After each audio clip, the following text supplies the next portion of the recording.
Hey guys, so this is What If Deku was Iron Man Part 2. Now this is the What If series.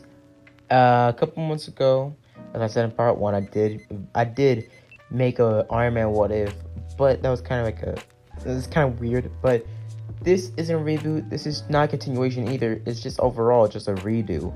It's not a reboot, but it's basically how I wanted to make my first, version of What If Deku was Iron Man, and this is how I wanted to do it. So yeah. Also after this, I will be uploading a lot more stop motions.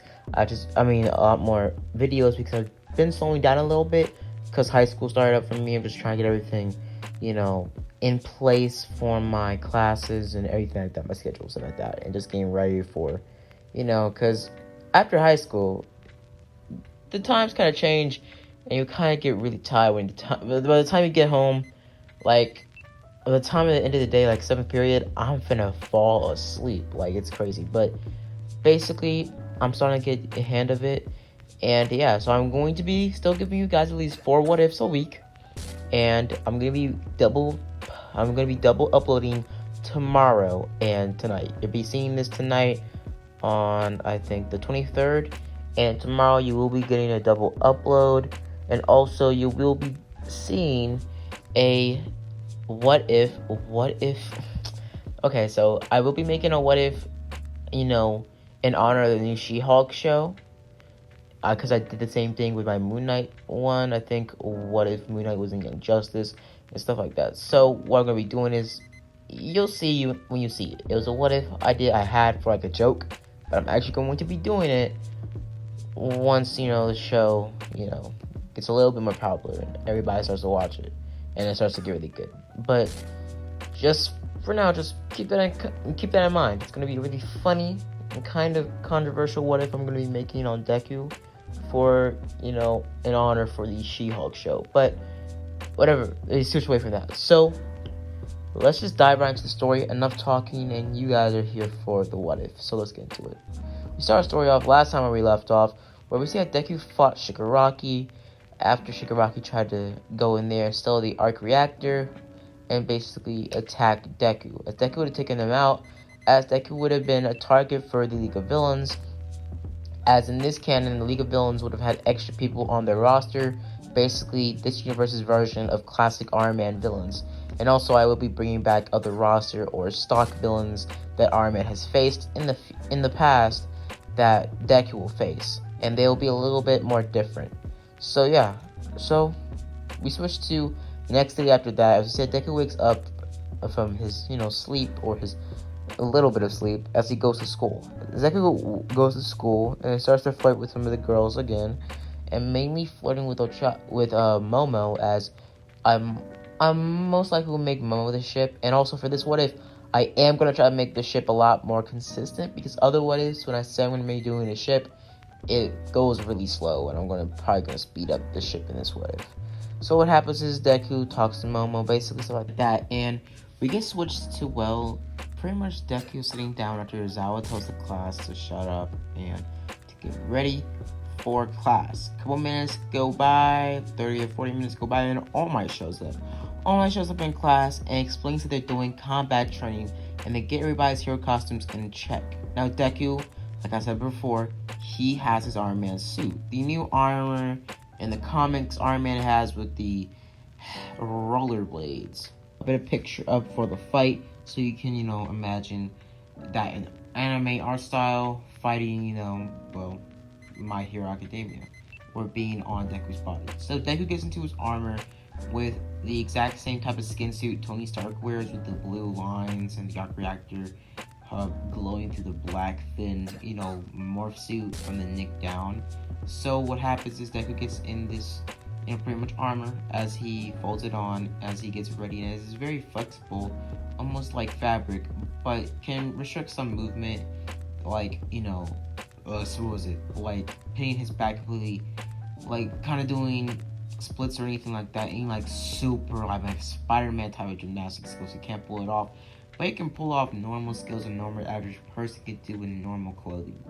So what happened is, doing this, Deku would have gotten ready, and he would have been teamed up with Ochaku still. He would have still flirted with Ochaku a little bit, as what would happen is they would have started to go. As Deku would have told Ochaku to keep Bakugo busy as he goes up to get Ida and win the fight win the pretty much match as fast as possible. As they run up the stairs, as they get stopped, as Deku tries to fly away to get through Ida or to get to Ida, Bakugo runs after Deku and he throws a huge explosion at Ochaku's face, knocking her out completely off the bat because he's not going to waste his time with her, as he sees that Deku's the biggest threat.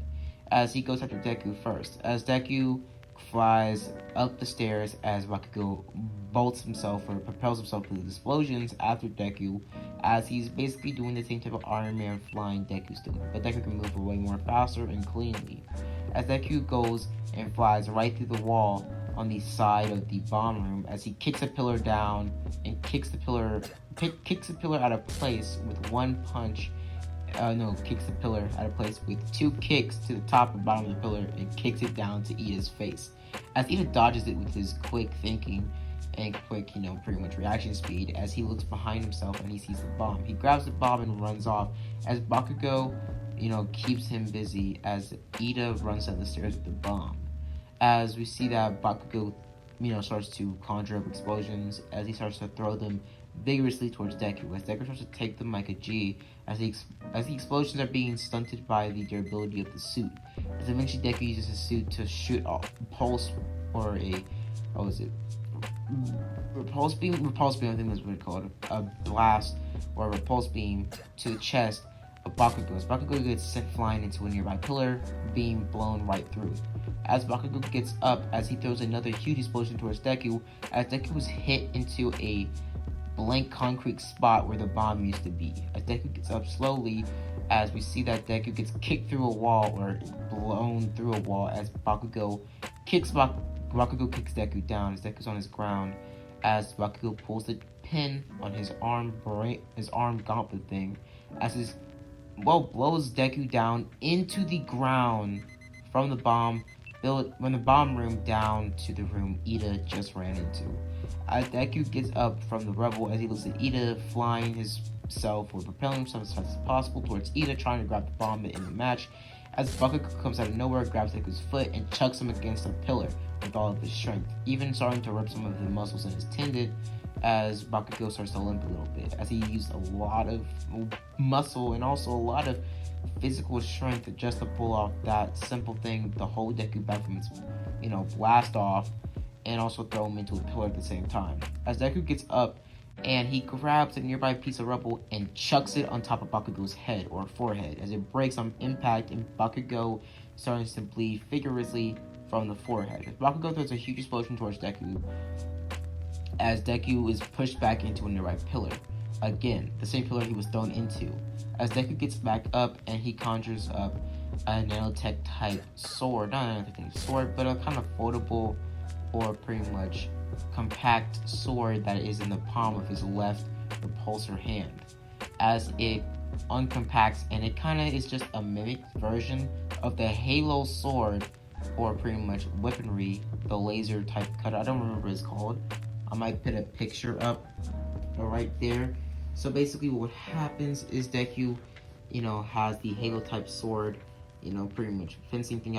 I literally do not know what it's called, but the Halo sword, I'm just gonna call it the Halo sword, as he has a blue version of that, as is blue in the canon, but the grip is a red goldish color, as it's just completely blue and is not like teched out. It's just a bright blue blade. As Deku runs towards Bakugo and starts to fight him left and right, cutting through one of his gauntlet things through the fight, as it pretty much ignites, as it uses a huge explosion, basically pushing everybody back. As Ida's pushed down the stairs, as the bomb is just left there in the hallway of the stairs, so it's not been touched yet or been didn't go off yet. As Ida's pushed down the stairs and almost breaks his neck, as he's knocked out cold, as Bakugo was pushed into a nearby building inside of the fake city, as he's knocked out seemingly. As he gets back up, coughing up a lot of blood, being in almost critical condition, and one of his legs being completely mangled, as only Recovery Girl or the strongest of core killers can help him. As Deku starts to get up from the explosion from his armor taking most of the damage, as from this, pretty much point in the fight, Deku's armor is kind of scrubbed up, and majority of the gold on his armor is like scrubbed up and having silver being shown underneath it. As it's kind of like the same damage Iron Man's suit had during the first fight Tony Stark had in the MCU when he went up against the terrorists. So what happened is, Deku flies out of the building into the other fake building right next to the building they were fighting before. As he looks over to Bakugo gets kicked inside the forehead, and Bakugo is knocked out. As both of them are knocked out, Deku wins by default. As Ochaku wakes up minutes later, as she gets up, as her nose is, kind of bruised up, and her hair is like real all messy because she did get, a light explosion to the face and fell on the stairs because they were stopped on the stairs. So Ochaku, when she got, blown up, she fell down the stairs, like at least 2 flights of stairs. So like she was like bruising a lot, as she would have broke one of her hands. As what would happen is, since there was a lot of damage, a lot of injury, recovery girl had to be called in, and another side healer had to be called in, a nameless, quirk healer that just can heal people with just a touch of his hands for a few minutes, like 30 to 40 minutes. As he heals Bakugo and Ochaku and Ida's hands and bodies, and basically heals them pretty quickly with the help of Recovery Girl. As Deku's not really injured, he has a few broken ribs, but the suit, since it has a little bit of really advanced tech, I think I mentioned this in part 1, if I didn't, his suit pretty much slowly heals his body from the inside. So the suit basically has type of tiny little drones, or pretty much type machinery that can be used as pliers or suturing kits, as his ribs are fixed by a little bit of a laser cutter that can go through his skin and graft his bones or his pretty much ribs in place again. Basically just a lot of complicated tech Deku's made to heal himself for broken bones from his body if he was ever injured in the suit. So yeah. So what happened after that, Deku would have been, everybody would have been scolding for this, but Deku would have still, Deku would have still won. As Deku would have, gone back home after that, as he would have started to work on his armor, trying to fix all the type of damages that happened. Because half of the healing stuff in his suit were damaged in the arms and the legs, but mainly his torso was, the most durable part of his suit, because it had the most tech and the most middle, pretty much layered onto each other. So yeah. Also, he did enforce his arc reactor chest a lot more stronger to make it look like it was vulnerable, but making it look like it was way more vulnerable than it already is, making the arc reactor, hole, that glue in his suit being kind of deflective, but not bulletproof. So pretty much he used a very thin sheet of vibranium he bought, and it would be about like $1 million. It'd be like a grafted mesh of vibranium, as he would have put it underneath the front plate of his armor, giving it off that type of, kinetic energy, pretty much displacement. That gave him an idea to maybe use a lot of money to try to make a vibranium suit. But he would have put this behind his head, as he just used it for the arc reactor piece to make it a lot more durable. So what happened is the arc reactor piece looks the same, it's just the mesh is so thin that it looks like it's, it just exposed. So yeah. So what happens is Deku, fixes up the paint and the damages to his suit that day, as he looks outside his house as he hears ruckus happening. And at this point, it would be about, let's say, 9 o'clock. As Deku would have looked around, as he would have gone outside at nighttime. As he would have looked around, as he would have been started out of nowhere, as Deku would have started to get into a fighting position. As Deku wouldn't be having his armor on, but he would have had one of the hands of his armor on like he did before, as he would have it ready to blow or repulsor beam anybody that came close to him. Now Possum ran out of the trash or the bush area near his house, so Deku was just startled and just, pretty much calmed down, letting his guard down. That would be his mistake. As Deku would have walked off, as out of nowhere, an electric whip came out of nowhere, slashing Deku's arm, Deku yelling in pain, falling down to the ground. As Deku looked behind himself, seeing a man in long hair with some sort of prison jumpsuit on, but shirtless and having some sort of tech on his chest, seemingly a copy of Deku's armor, as Deku would have been very much confused, saying, "What the? Is that an arc reactor?"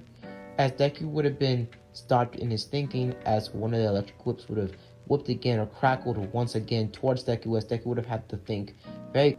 As Deku would have dodged the whip-lash attack, as Deku would have dodged, and he would have seen the guy.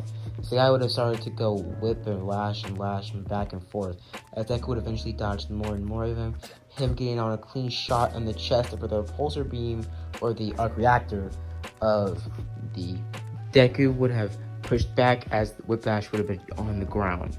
As out of nowhere, Tokiyami would have came out of nowhere and teleported him away, as Deku would have been left there pretty much shocked as we leave off of his story. Now in part 3, we'll get more into the villains, and it'll be a lot more, let's just say, more brutal attacks and fights. So I hope you guys enjoyed the video. Like and subscribe. Sorry I'm, wrapping this up fast, but I have no storage on my phone. So see you guys later. Bye. As always, guys, have a blessed day.